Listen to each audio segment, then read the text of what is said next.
Qué grandiosa es la puesta del sol, admirable cual amanecer, pero es más grandioso y conmovedor el amor que me tiene el Señor.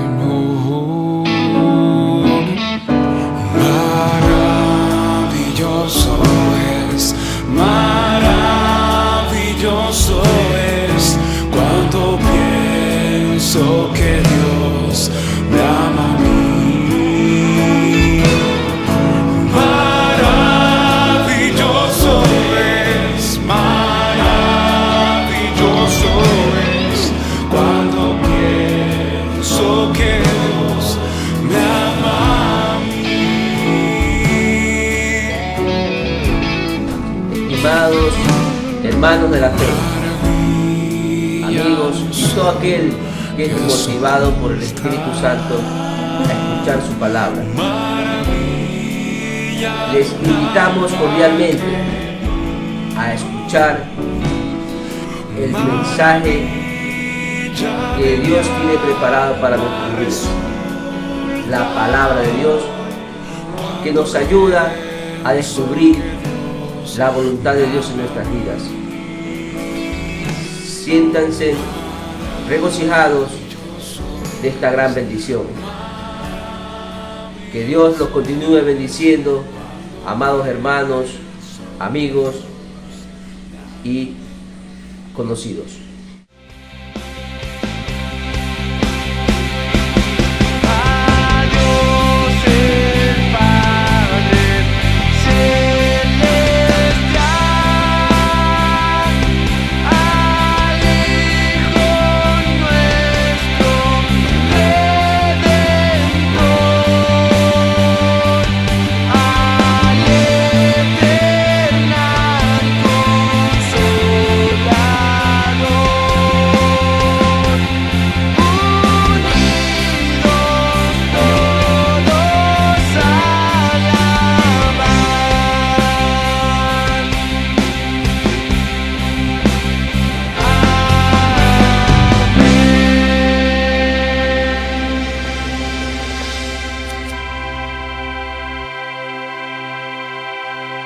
¿Cuál es la Iglesia de Cristo?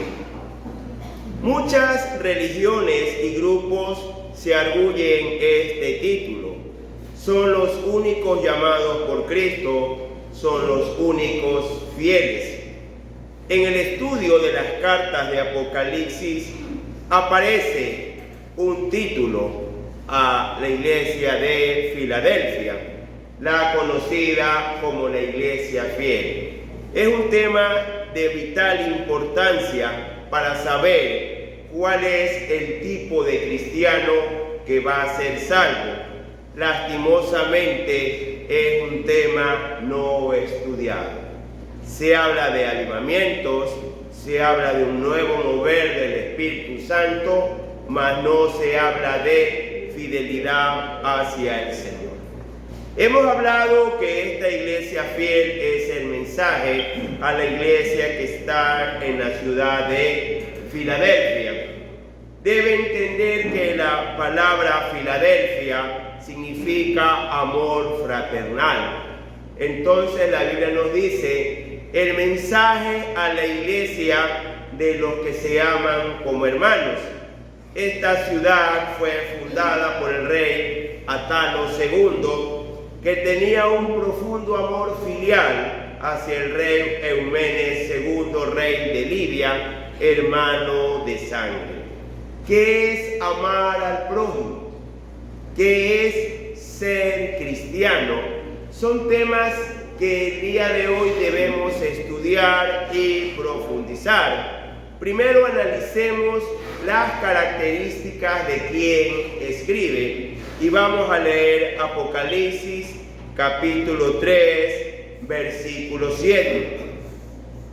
Escribe al ángel de la iglesia en Filadelfia: esto dice el santo, el verdadero, el que tiene la la llave de David, el que abre y ninguno cierra, y cierra y ninguno abre. Empieza diciendo, escribe al ángel de la iglesia en Filadelfia. El día de hoy se dan muchas concepciones o muchas respuestas a este tema. Se presume, escribe al pastor de la iglesia en Filadelfia, es lo que responden muchas iglesias evangélicas. Pero debemos recordar que en el Antiguo Testamento se decía y se enseñaba que cada persona tiene un ángel que lo representa. El mismo Jesús, cuando hablaba de los niños, decía, sus ángeles ven el rostro de Dios. También se dice que cada persona o cada comunidad tiene un ángel que lo representa. Cuando Pedro es suelto de la cárcel, no le querían abrir su puerta porque pensaban que era su ángel. En el contexto que nosotros estudiamos, debemos entender que Jesús es el Mesías de Israel. Y esta enseñanza nos dice que la iglesia de los que aman a sus hermanos tienen un ángel que los representa. Y Jesús le escribe a este ángel que representa a la comunidad de Filadelfia y da tres características importantes: el santo, el verdadero y el que tiene la llave de David. Mis amados hermanos, la primera característica es el santo. El día de hoy se ha tratado de decir que esto es falso, que Jesús no es santo. Y de muchas comunidades se trata de buscar al Jesús histórico, un Jesús sin milagros, sin nacimiento virginal y sin resurrección. Amados hermanos, Jesucristo fue santo cuando caminó en la tierra, no se halló en pecado. Antes de leer el texto bíblico, recordemos que se promociona un libro escrito por Dan Brown, donde Jesucristo no muere en la cruz, sino que viaja a la India y tuvo una hija con María Magdalena. Inclusive lo hicieron una película muy vista, muy difundida, para tratar de buscarle pecado a Jesús. Pero veamos qué nos dice la Biblia. Primera de Pedro, capítulo 2, del 21 al 24. Pues para esto fuisteis llamados, porque también Cristo padeció por nosotros, dejándonos ejemplos, para que sigáis sus pesadas, el cual no hizo pecado, ni se halló engaño en su boca, quien cuando le maldecían no respondía con maldición, cuando padecía no amenazaba, sino encomendaba la causa al que juzga justamente, quien llevó él mismo nuestros pecados en su cuerpo sobre el madero, para que nosotros, estando muertos a los pecados, vivamos a la justicia, y por cuya herida fuisteis sanados.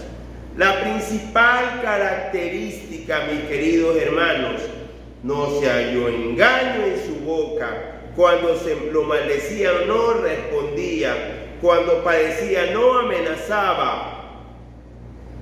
Vemos un hombre completamente perfecto, un hombre que no tenía ofensas contra Dios. Amados hermanos, nosotros somos llamados a seguir sus pisadas, porque Jesús fue completamente santo y tenía que ser santo porque Él nos representa a nosotros en la cruz del Calvario. Imagínese una pelea entre grupos y cada grupo dice, saca tu mejor peleador, y usted va a sacar al mejor. Y el mejor de los hombres fue Jesucristo. Él no tenía pecado, Él no tenía tacha. Él cumple a cabalidad los requerimientos de Dios. En la cruz del Calvario muere el perfecto por los imperfectos. Jesucristo es santo. no se deje engañar por libros donde dice que Jesucristo pecó, por pseudopastores que buscan un Jesús histórico. El movimiento ecuménico busca el Jesús histórico, un Jesús sin milagros, pero nosotros estamos siendo llamados a creer y a vivir como Él. Jesús es santo y nosotros debemos seguir sus pisadas. La segunda característica dice que es el verdadero. Y esta característica era muy importante en su época. En la época de Jesús se levantaron muchos falsos mesías. Veamos Hechos de los Apóstoles, capítulo 5, del 34 al 38. Esto, Hechos de los Apóstoles, capítulo 5, del 34 al 38. Entonces, levantándose en el concilio, un fariseo llamado Gamaliel, doctor de la ley, venerado en todo el pueblo, mandó que sacasen fuera un momento a los apóstoles y luego dijo: varones israelitas, mirad por vosotros lo que vais a hacer respecto a estos hombres, porque antes de estos días se levantó Teudas, diciendo que era alguien. A este se unió un número como de 400 hombres, pero él fue muerto y todos los que le obedecían fueron dispersados y reducidos a nada. Después de estos se levantó Judas el Galileo en los días del censo y llevó en pos de sí a mucho pueblo. Pereció también él y todos los que le obedecían fueron dispersados. Y ahora os digo, apartaos de estos hombres y dejadlos, porque si este consejo o esta obra es de los hombres, se desvanecerá. Vemos que hubo hombres como Teudas o Judas el Galileo que dijeron que eran el Mesías, que mucho pueblo le seguía, y aquí aclara la Escritura que el único Mesías es Jesús. No hay más caminos hacia Dios. El día de hoy, que se promueve mucho la unidad de las religiones, se nos invita a buscar otros medios para llegar a Dios. Se nos invita a creer en Buda, en Mahoma, en vírgenes o en santos. Solo hay un camino hacia Dios. Es Jesús de Nazaret. Él es el verdadero. No hay más caminos. Y eso lo aclara él aquí. Luego dice la Escritura que él tiene la llave de David. ¿Qué es esto? Veamos el libro de Isaías, capítulo 22, versículo 22. Y pondré la llave de la casa de David sobre su hombro. Abrirá y nadie cerrará. Y cerrará y nadie abrirá. Esto es una promesa mesiánica. Porque el Mesías tiene que ser descendiente de David. Y lo que Jesucristo abra o cierra, eso se hará en los cielos y en la tierra. Y entendamos algo. ¿Cuándo se abrió la llave? Cuando el apóstol Pedro predica y muchas personas empezaron a hablar en otros idiomas, ya los salvos no solo era el pueblo de Israel, sino todo creyente en Jesús. Con esa llave se abre el reino de los cielos a todos los creyentes en la tierra. Y esa llave le fue dada a Jesús. ¿Qué quiere decir, amado hermano? Que si usted cree en Jesús, usted le ha entregado su vida a Jesús, usted es ciudadano del reino de los cielos. No ha hecho nada bueno ni nada extraordinario. No lo ha hecho. Ningún ser humano lo ha hecho. ¿Perfecto es? No lo es. Ningún ser humano es perfecto. A pesar de ser salvo, usted ya pertenece a Cristo, y esto es algo de mucho valor, de mucha importancia. Quiero que me entienda algo. Vivimos en un mundo espiritual, un mundo de energía a nuestro alrededor, y hay muchos seres espirituales a nuestro alrededor. buenos y malos.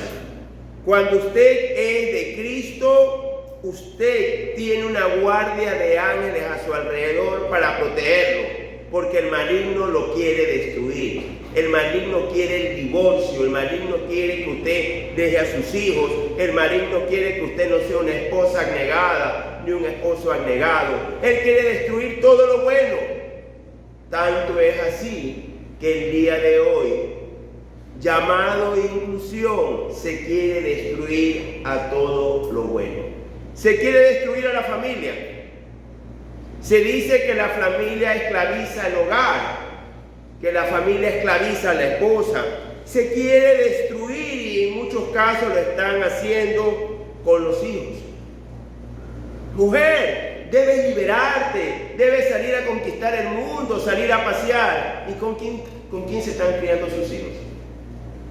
¿Cuál es el resultado? Terribles y nefastos resultados. So pretexto de libertinaje, tenemos niñas que para entrar a una banda se acuestan con 8, 9, 10 niños ese mismo rato. Tenemos jóvenes que desde muy pequeños entran a los vicios y al sicariato porque no hay mamá en casa. Y hermana que me escucha, preste mucha atención. En todas las épocas, el hombre ha salido a buscar el sustento. Llámese como agricultor, como pastor de ovejas, pastor de vacas. En épocas modernas, en la industria, en la oficina. Y los hijos son el resultado de la crianza de la madre. Inclusive en esta época que la mujer también sale a trabajar, el hijo es el resultado de la crianza de la madre. Hay un vínculo muy fuerte entre madre e hijo. Recuerde, vivimos dentro de su vientre, nos alimentamos de su sangre y de la leche de sus pechos. Y ese vínculo hace que hijo e hija necesiten de su madre y del consejo de ella, muy pequeños, jóvenes o adultos o ancianos. Entonces, el diablo está teniendo mucho éxito promoviendo el libertinaje femenino. No entiendo cómo se pueden dejar engañar. Hace unos años atrás veía una foto que me impactó. Cientos, por no decir miles de señoras y señoritas con la parte superior de su cuerpo descubierta, caminando en la ciudad de París reclamando el libre derecho a abortar. ¿Qué me está diciendo? Quiero tener sexo con quien quiera y si quedo embarazada, aborto. Dicen que son dueñas de su cuerpo. Amado hermano, esto no es así. En el momento que óvulo y espermatozoide se unen, entran a la meiosis 2, entran a la metafase y ahí se entrelazan los cromosomas. Y ya es un nuevo ser. Estamos hablando que ni bien hay fecundación, es un nuevo ser, son nuevas características. Es una nueva persona. Y cuando abortan, lo está matando. Es un criminal o una criminal. Entonces, Jesús tiene las llaves para que usted entre al reino de los cielos. Pero asimismo, si usted desprecia a Jesús, usted está excluido del reino de los cielos. Todos somos pecadores, es verdad. ¿Por qué usted está en el reino de los cielos? Por la fe en Jesús. ¿Y por qué está fuera del reino de los cielos? Por rechazar a Jesús. Amén. Luego dice iglesia fiel. Y veamos Apocalipsis capítulo 3, versículos 8 y 9. Yo conozco tus obras. He aquí, he puesto delante de ti una puerta abierta, la cual nadie puede cerrar. Porque aunque tienes poca fuerza, has guardado mi palabra y no has negado mi nombre. He aquí yo entrego de la sinagoga de Satanás a los que se dicen ser judíos y no lo son, sino que mienten. He aquí yo haré que vengan y se postren a tus pies y reconozcan que yo te he amado. Hermano, hermana, aquí nos debe doler el corazón. Dice la palabra del Señor, aunque tienes poca fuerza, No tienes poder de convocatoria. La gente no quiere pertenecer a tu grupo. Si somos más de 2.000 millones de cristianos, ¿qué me está diciendo esto? Que la mayoría está equivocada. Amados hermanos, el Señor ha dejado una puerta abierta para que todo el que quiera pertenecer al reino de los cielos pueda entrar. Pero las personas no quieren. La fuerza de la iglesia del Señor es muy pequeña.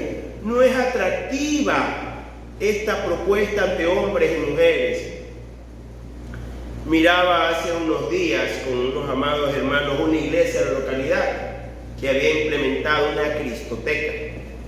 Se mueven las sillas, ponen música del mundo y los jóvenes bailan. Y luego que bailan se les predica. Dicen mecanismos para evangelizar. Amado hermano, nosotros somos llamados a predicar el evangelio, no a adorarles la píldora, no a cambiarles el mensaje. Si los jóvenes, los adultos, los niños aceptan el evangelio, son salvos. Si no, son ciudadanos del infierno, porque han despreciado a Jesús. No han despreciado una religión o un grupo. Aquí dice la palabra del Señor, tienes poca fuerza. Son pocos, no te quieren, porque tampoco quisieron a Jesús. ¿Cree usted que si Jesús estuviera en esta tierra, la gente escucharía su mensaje? Claro que no. No les va a gustar, y no gusta a muchas personas el tener que arrepentirse, tener que apartarse del pecado, tener que dar el primer lugar a Dios, tener que compartir con el necesitado. No les gusta, no les interesa. Y aquí dice que Él entrega de la sinagoga de Satanás a los que se dicen ser judíos y no lo son, sino que mienten, sino que son falsos creyentes. Esto es una metáfora para decir, se dicen que son de Dios, pero no lo son. Son el lugar de adoración de Satanás. ¿Puede Satanás ser adorado en una iglesia cristiana? Sí, y esto está sucediendo el día de hoy. Cuando te hablan de dinero, de prosperidad, cuando te hablan de otro evangelio, cuando te hablan de Jesús histórico, esa es la sinagoga de Satanás. Usted imagínese, mi amado hermano, ven a Cristo y vas a ser rico, o ven a Cristo y se va a medir tu fe por tu dinero. Gloria a Dios, aleluya. Por ahí decía un señor, Dios bendice a vivos o muertos, a vivos. Entonces si tú eres vivo, Dios te va a dar dinero. Y una gran comunidad gritaba aleluya, y yo decía, ¿qué es esto? Ahora entendemos por qué el Señor dice que la iglesia fiel tiene poca fuerza, poquísima fuerza. Porque es la iglesia que persevera en guardar su palabra. Es la iglesia que persevera en predicar el evangelio. Amado hermano, debemos obedecer toda la palabra de Dios, toda la palabra de Dios sin cuestionar. He escuchado temas como no estoy de acuerdo con Dios. Hay un hombre o una mujer que pueda decir que no está de acuerdo con Dios. ¿Qué somos nosotros? Somos menos que el polvo. Somos menos que la nada. El día de hoy estamos, mañana no. Nadie puede decir que va a amanecer, sea niño, joven o adulto. Nadie puede decir, yo voy a hacer esto o aquello. Dios tiene el completo control de todo. Y Dios da y Dios quita conforme a su voluntad. Y en el caso nuestro, su pueblo, aunque somos pocos y con poca fuerza, debemos guardar su palabra. No hay mandamiento pequeño para Dios. Y dice lo siguiente, no has negado mi nombre. El Señor tiene un pueblo para hablar de Cristo, para predicar de Cristo en tiempo y fuera de tiempo, y con una conducta diferente. Muchas veces el único evangelio que las personas van a ver es su conducta. Usted es electricista, gafitero, pintor, doctor, conductor de buses, profesor, escuela, colegio o universidad, tiene su negocio. Sea lo que usted haga, su conducta va a hacer que las personas quieran venir a Cristo o quieran salir del cristianismo o rechacen el cristianismo.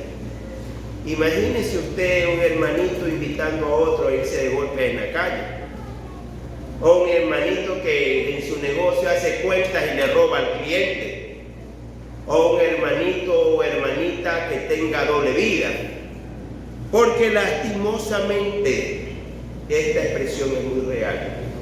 Hay hermanitos peores que el mismo diablo, porque usan la cruz de Cristo para una conducta reprochable, una conducta de vergüenza, y el testimonio de la iglesia del Señor cada día está en tela de duda.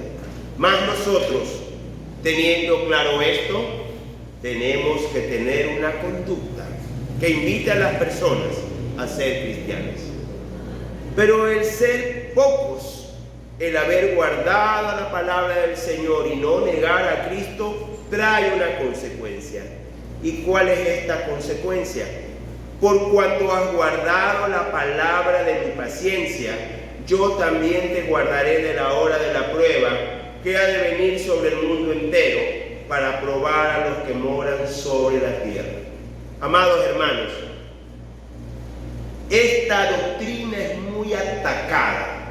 No hay rapto, no. Por ahí una iglesia muy grande dice que hay un purgatorio donde todos los muertos van a pagar por sus penas y todos van al reino de los cielos. Otros dicen que Cristo viene y que todos los cristianos sufrimos. Pero aquí dice otra cosa: a los pocos que son fieles, yo lo guardaré de la hora de prueba que vendrá sobre el mundo entero.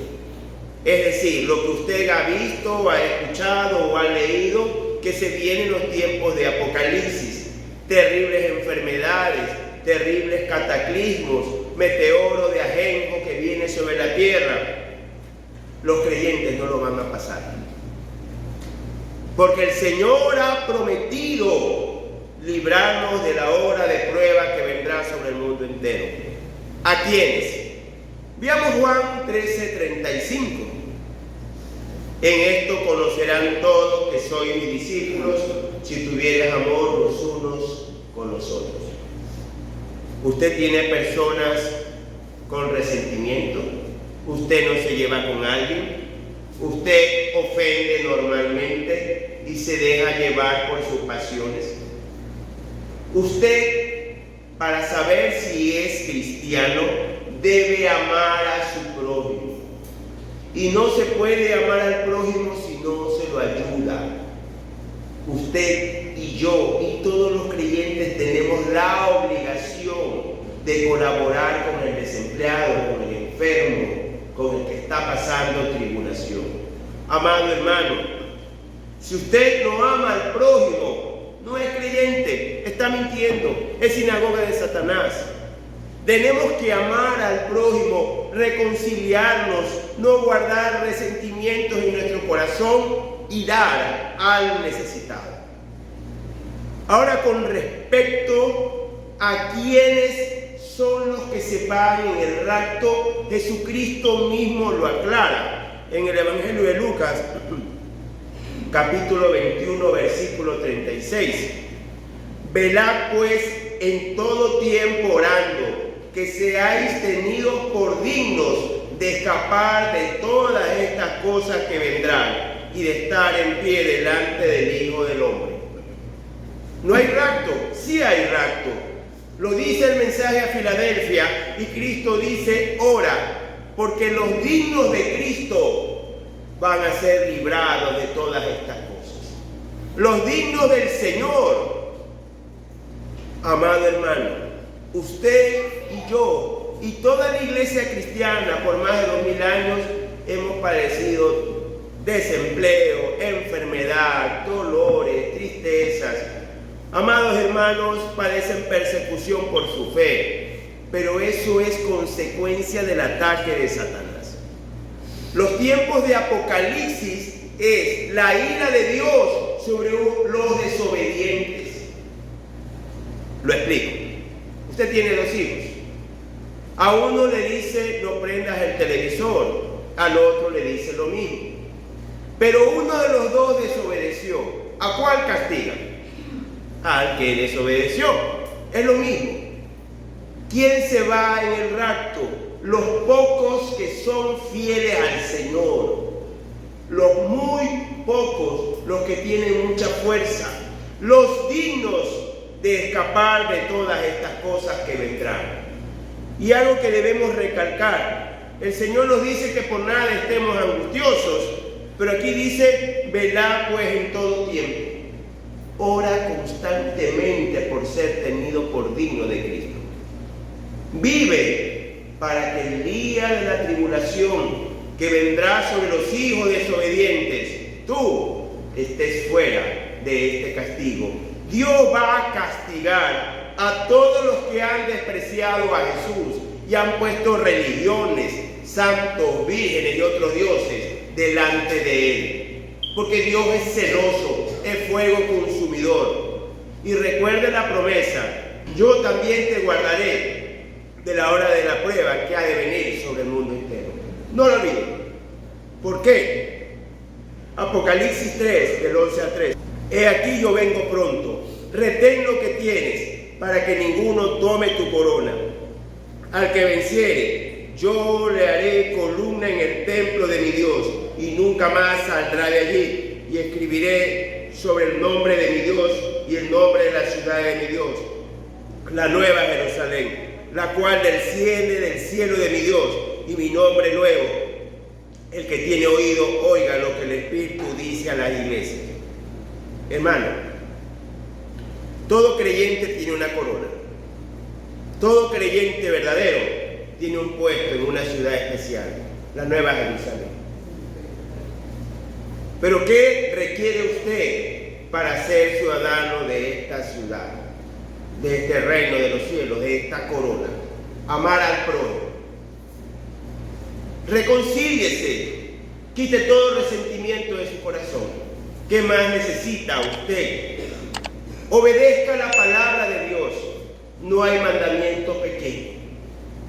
¿Qué más requiere usted? No niegue a Jesús. Predíquelo en tiempo y fuera de tiempo. Y yo quiero hacerle una pregunta en este día. ¿Usted quiere ser la iglesia del Señor, la iglesia fiel? ¿Usted quiere ser la iglesia que ama al Señor y a los hermanos? Dios lo bendiga y adelante en Cristo.